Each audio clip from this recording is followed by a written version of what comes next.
La magia del teatro me permite hoy estar frente a todos ustedes para hablar ligeramente y sobre todo de lo que se puede contar, públicamente, porque lo íntimo me lo quedaré para mí, sobre mi persona.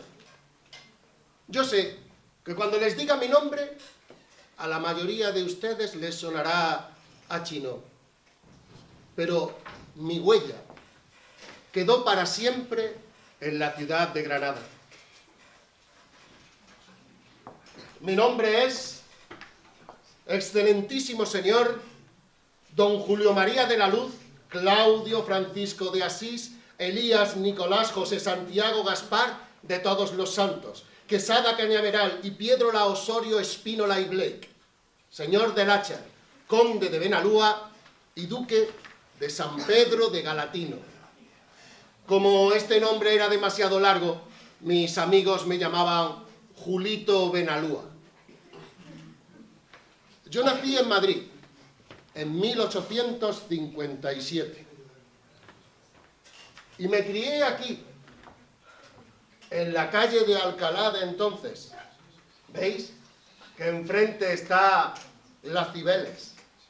Si ahora vais por Madrid, la cosa ha cambiado un poco, sobre todo porque yo nací aquí, en esta casa, que después fue derruida y hoy día es el Banco de España. A los 10 años, mis padres, los condes de Benalúa, murieron. En el mismo año murieron los dos. Huérfano con 10 años, con una gran fortuna y muchas tierras en Benalúa, en Láchar, en Cuenca y en Baeza. Mi abuelo materno me puso bajo la tutela del duque de Sexto, que era un hombre anciano, con una salud de hierro, que paseaba como si nada 12 títulos nobiliarios, 7 de ellos de Grande de España. Y fui a Madrid, porque estaba yo en Granada, cuando mis padres murieron. Allí mi infancia transcurría tranquilamente hasta que una mañana no me llevan al colegio. ¿Qué ocurre? Revolución en Madrid. Y escuché a unos hombres que bajaban por la calle de Alcalá cantando el himno de Riego. Na, na, na, na, na, na, na, na, na, na, na, na, na, na, na. Na, na, na, na, na, na, na. Dada la complicada situación de mi tío, que era amigo íntimo de la reina Isabel II, decidimos salir de Madrid. Pero antes, nunca olvidaré la pintada que había en la puerta del Ministerio de Hacienda, hecha con alquitrán, en la que se podía leer: abajo para siempre la espúrea raza de los Borbones. Así que, de la mano de mi tío, cambié Madrid por... Entonces los viajes eran muy largos y no se pasaba de Madrid a... Juan Antonio. Con el rato.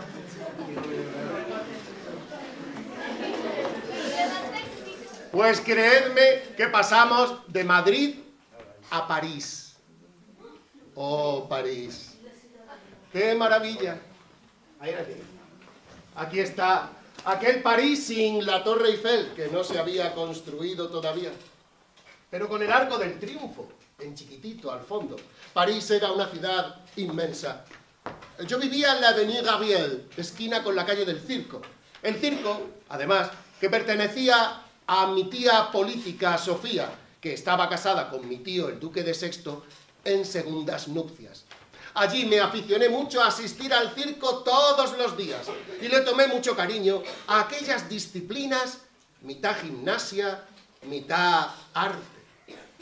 Al poco tiempo llegó la reina Isabel II, casi desterrada, con un niño pequeño, de mi edad, el futuro rey Alfonso XII.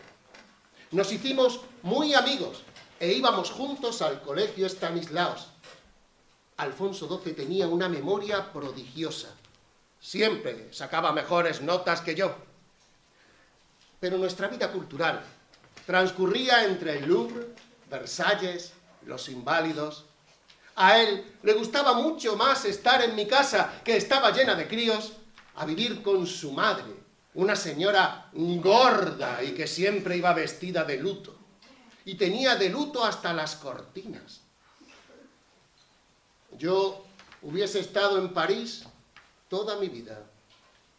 Pero la situación de los españoles en París se complicó cuando Francia perdió la guerra contra Prusia y María Eugenia de Montijo, que era la emperatriz y granadina, nos aconsejó que mejor saliésemos de la ciudad por miedo a revueltas, que las hubo.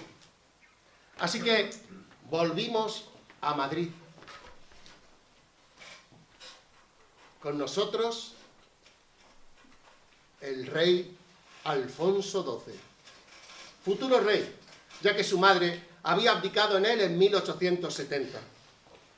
A pesar de que solamente teníamos 14 añitos, nos convertimos los dos en los jueces de la moda y el buen gusto de Madrid, ya que nosotros veníamos de París y no como esos catetos de ese pueblo manchego que era Madrid, por donde por mitad de la calle de Alcalá periódicamente pasaban las vacas. Esa no es, ¿no? Esta es. De vez en cuando venía a Granada y vivía aquí, en mi Palacio de las Vistillas, que todavía se conserva. Cuando subáis al Realejo y paséis por la cuesta donde está el Hotel Los Ángeles, a la vuelta podéis ver aún mi palacio. La España de aquel tiempo era políticamente inestable. A la marcha de Isabel II le había sucedido durante un interregno el general Prim, que había colocado a Amadeo de Saboya como rey. Amadeo aceptó, pero era un rey poco querido, un rey impuesto. Así que se hartó de los españoles y a los pocos años dimitió. Salió corriendo y se proclamó la Primera República. Un verdadero caos. A la guerra carlista, motivada porque el infante don Carlos quería ser el rey y había levantado en armas a media España que mataba a la otra mitad, se sumaban los independentistas cubanos y además los federalistas, que levantaban cantones y proclamaban independencias en cualquier pueblo. Así se independizó de España Salamanca, o Murcia, o Cartagena y Andújar. Claro. Esta cuestión política marcó mucho mi forma de ser, progresista, pero con orden. Mi fortuna se vino un poco abajo estando en Granada, y Granada entonces era una ciudad a medio camino entre la porqueriza y el desarrollo. Pase, vuesa merced. En mis tiempos llegó a Granada el primer tren. Sí, entonces llegaba el tren a Granada. Era el año 1866. No sé en 2019 si os sigue llegando el tren. Pero esta es una imagen del primer tren llegando a la estación de Andaluces. Granada entonces no solo contaba con trenes, sino con 2 estaciones de tren. Andaluces y la estación del Sur, donde hoy día está la gasolinera de Villarejo, que algunos de vosotros conoceréis. Había un servicio de trolebús que conectaba una estación con otra. Granada era una ciudad aún que miraba a tiempos árabes. Esto es la calle Reyes Católicos, cuando el río aún pasaba en superficie. Aquí justo está Isabel la Católica con Colón. Todos conoceréis esa estatua, ¿verdad? Sí. A esto se le llamaba el revés del Zacatín. Y había un dicho en Granada que decía: eres más feo que el revés del Zacatín. Porque el revés del Zacatín era el lugar preferido por los granadinos para tirar todas las porquerías que tenían en su casa. Todo tipo de detritos, animales muertos y desechos orgánicos caían por el revés del Zacatín, por eso era un lugar tan feo y maloliente. Y es que, en mis tiempos, todos los granadinos criaban cerdos en sus casas. Todos. No en el corral, en sus casas. Esto provocaba grandes problemas de salubridad y de malos olores, porque todo lo que soltaba el cerdo iba calle abajo. Y cuando había que hacer matanza, todo lo del cerdo caía a la calle abajo. A su vez, la gente que viajaba y venía a Granada iba diciendo cosas como que en Barcelona ya habían eliminado las columnas mingitorias. Y en Granada también se querían eliminar. La columna mingitoria, y esto os va a hacer mucha gracia a los hombres, era, como su propio nombre indica, una columna sobre la que se hacía pis en mitad de la calle. En la Plaza del Carmen, plaza del Ayuntamiento, había una. La cuestión era muy fácil. Había un cercadillo y cuando tú entrabas solo se te veía la cabeza. En el centro, como a los hombres nos gusta apuntar en alguna dirección y tener una referencia donde debe de ir el chorrillo, había una columna de piedra y uno sacaba sus cosas y hacía allí su pis, apuntando contra la columna, y la columna caía en los meaditos hasta una alcantarilla que había debajo.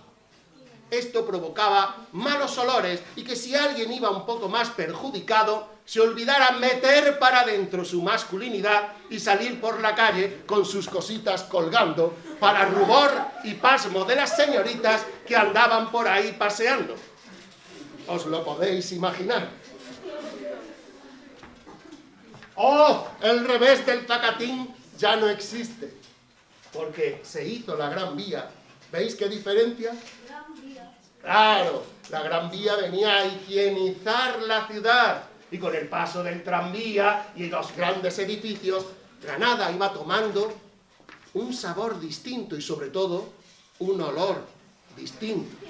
Aún así, aunque la Gran Vía fuese maravillosa, las gentes seguían viviendo de esta manera. Esto es el Corral del Carbón,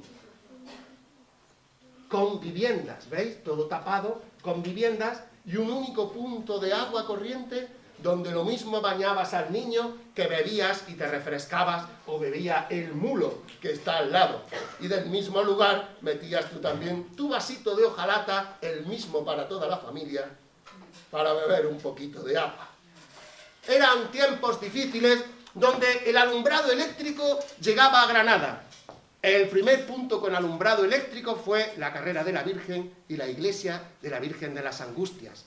Y atención, porque en aquellos años Granada alcanzaba el número de 250 teléfonos. Todo un logro tecnológico. En Granada había 250 personas que tenían teléfono. Muchas iglesias desaparecieron, como la de San Gil, esto es Plaza Nueva, y esa iglesia ya no existe. Por esta iglesia entráis a las teterías, o entraréis cuando vayáis a... aquí veo una chica que sí va asiduamente. Sí, ¿no? Comentaba. Pero es que los ojos me dan, o sea, los focos me dan en el ojo y no veo bien. El Parador, porque...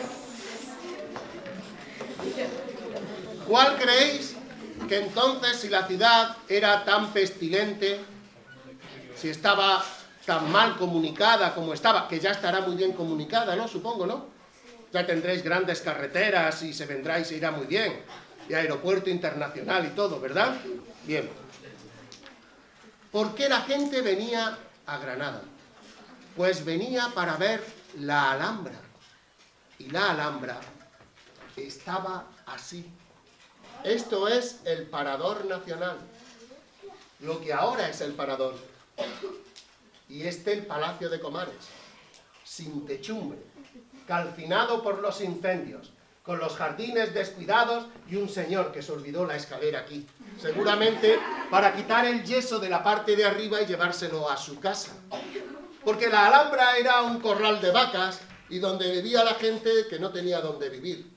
Así que si a uno tenía frío, cortaba una puerta y la echaba a la lumbre, o si se aburría, como cualquier chico de una cierta edad, pues empezaba a destrozar las columnas o a darle patadas a los tabiques. Así estaba la Alhambra.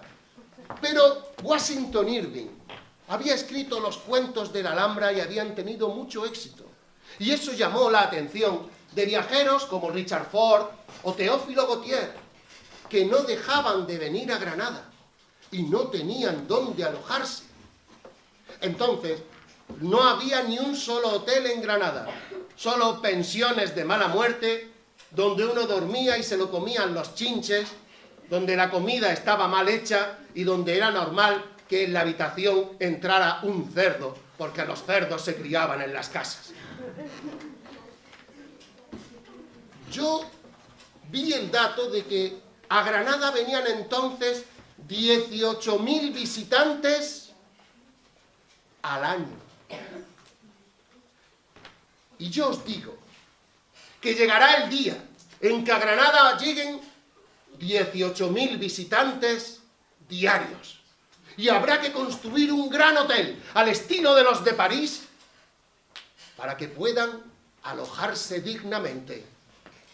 Y fue así como inicié la construcción de mi gran obra, el Hotel Alhambra Palace. Sí.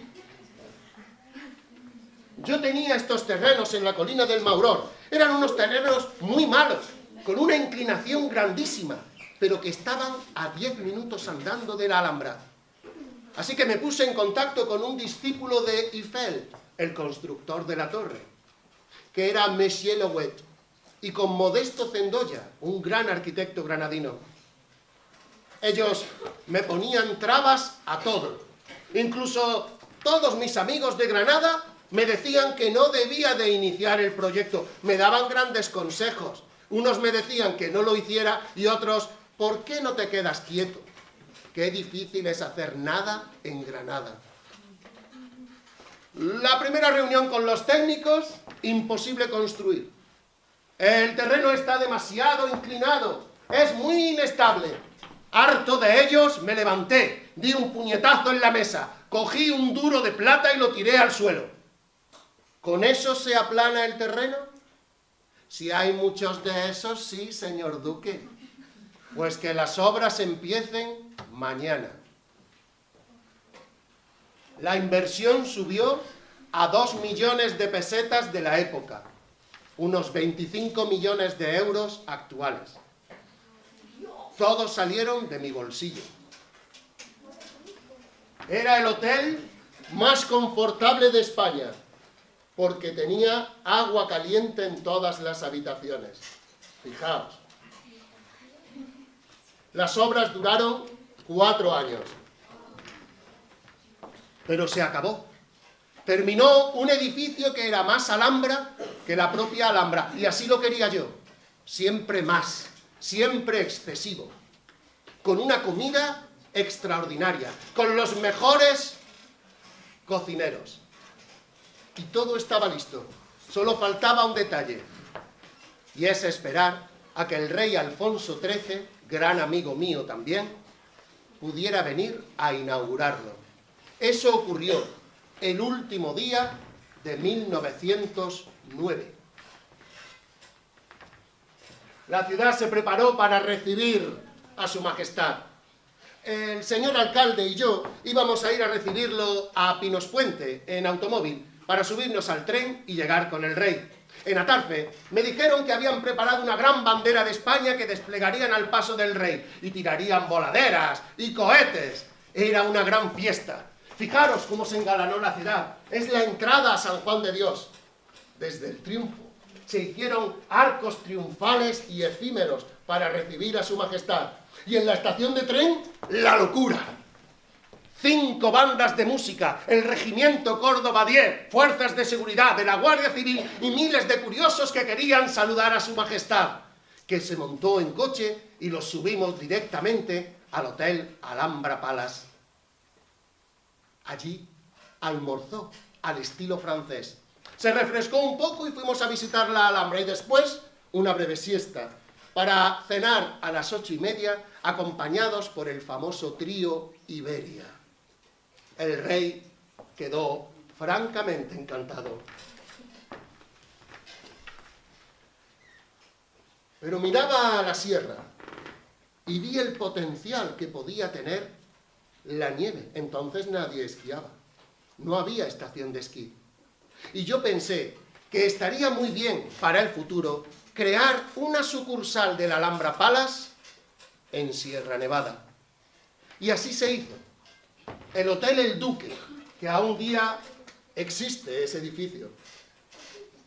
Y una línea de tranvía propia, el famoso tranvía de la Sierra, que conectaba el Alhambra Palace con el Hotel El Duque, con su propia central eléctrica de mi propiedad, la central de Maitena, para no depender de suministro eléctrico ajeno. Fijaos qué obra, por dónde iba el tranvía, excavado en la roca. Una obra de ingeniería precisa que llevó a cabo mi amigo, el ingeniero Santa Cruz. Hoy día el agua de los pantanos ha tapado todo esto, pero cuando baja el nivel aún se pueden ver aquellos túneles y es un bonito paseo.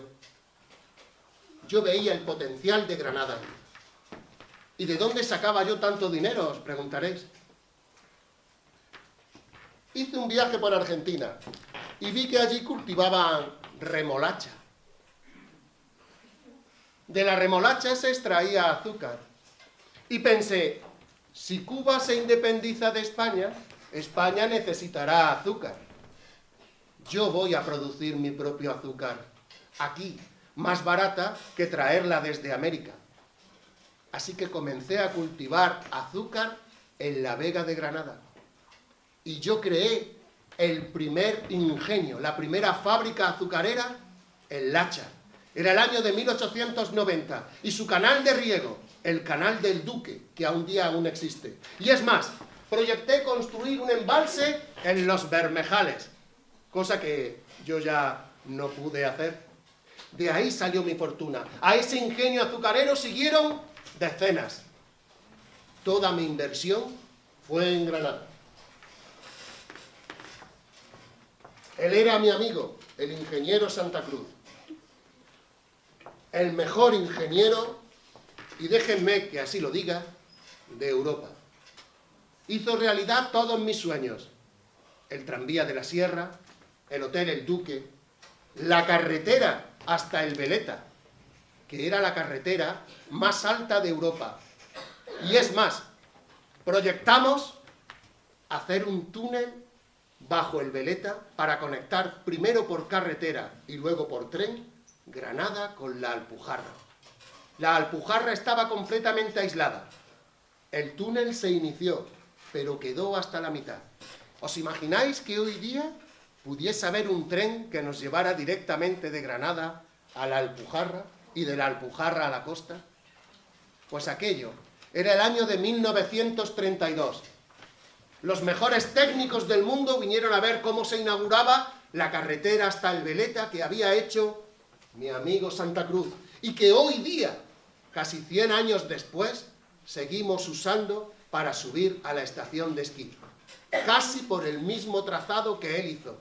Entonces, el chofer era su hija, que conducía, era una mujer que conducía, pero claro, eran los tiempos de la Segunda República y la mujer estaba teniendo grandes cotas de libertad. A mí, Granada no siempre me fue tan favorable. Y claro, como destacaba mucho, y en Granada si destacas o te tienes que ir o te matan, y esto es cierto, mirad Mariana o Federico García Lorca, me pusieron una multa de 50.000 pesetas por decir, y me vais a permitir la expresión, que el agua de Granada era una mierda. Sí, el agua de Granada, a pesar de la sierra, siempre había sido malísima, en unas condiciones higiénicas deplorables. El ayuntamiento, en este tiempo regido por el duque de Casablanca, que lo habían puesto a dedo como alcalde, Primo de Rivera, el dictador, que ya le dije yo a Alfonso XIII que no se aliase con Primo de Rivera, que ese sería el fin de la monarquía, me puso una multa de 50.000 pesetas, porque el ayuntamiento quería sacar el agua de la superficie y traerla a Granada. Eso era más caro, y además ese agua venía con todas las heces del ganado que pastaba alrededor. Yo decía que era mejor sacarla del manantial de Aguas Blancas. Era agua purísima y mucho más barato de traer. El ingeniero Santa Cruz hizo un estudio que así lo demostraba. Pero el ayuntamiento, vete tú a saber por qué, ¿qué eligió? ¿Creéis vosotros? ¿El proyecto más caro o el más barato? El más caro. Yo me enfadé muchísimo y, ayudado por mi amigo Gallego Burín, publiqué un estudio en el periódico donde se comparaban las dos aguas y se veía claramente que un agua era pura y el agua que bebían los granadinos estaba contaminada. Esto enfureció mucho al ayuntamiento y me multaron con 50.000 pesetas de la época. Atención, que un hombre ganaba 2 pesetas al día de salario. Y a mí me multaron con 50.000. Porque decían que yo no buscaba el agua limpia para los granadinos, que lo que buscaba era una finalidad política.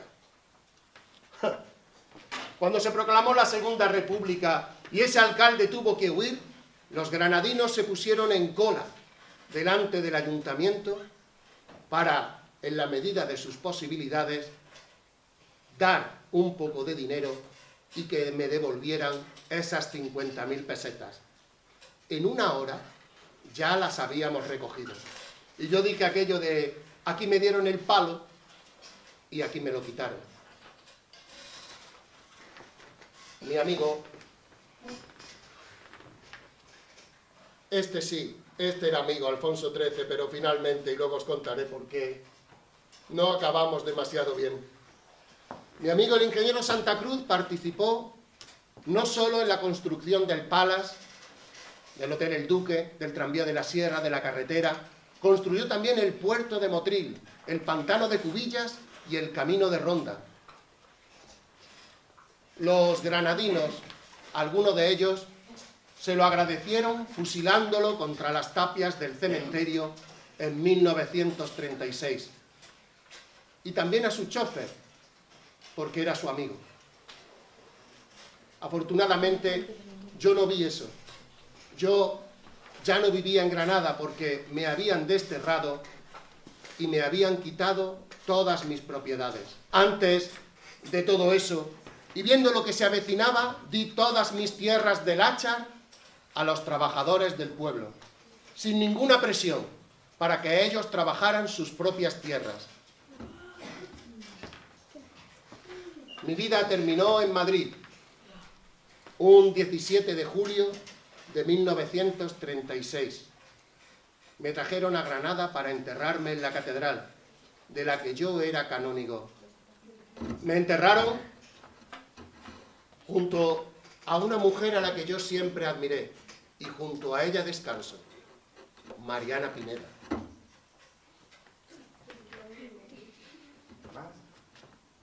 Muchas gracias.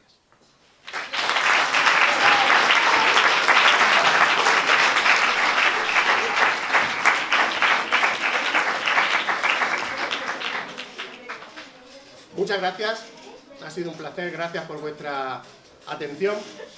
Bueno, aquí hay alguna fotografía de cómo se iba construyendo el Alhambra Palace. Ya soy de Gutiérrez, ya no soy el duque de San Pedro de Galatino. Este es el Palace por dentro. Si nunca habéis estado, visitadlo, porque además, y por esto se metió el duque en muchos problemas, el Palace era un casino donde venían a jugar todas las fortunas de Europa, con mujeres de casino. Primo de Rivera prohibió el juego, y como el rey firmó la orden, y a mí me fastidió mucho, es por lo que yo me enemisté con el propio rey. acabé acuñando mi propia moneda en Láchar. Y por eso me desterraron. Así estaba la Alhambra, ¿veis? Esta es la puerta de los 7 suelos. Pura ruina. Y esa es lo que se ve cuando subía a la Torre de la Vega, que hay por aquí como muchas balas de cañón, así de catapulta, pues estas son las torres del homenaje. Fijaros cómo estaban hace pues poco más de 100 años. Entonces me diréis, pues entonces la Alhambra está entera reconstruida. Sí, pero no se lo digáis a los turistas. Muy bien. Muchas gracias.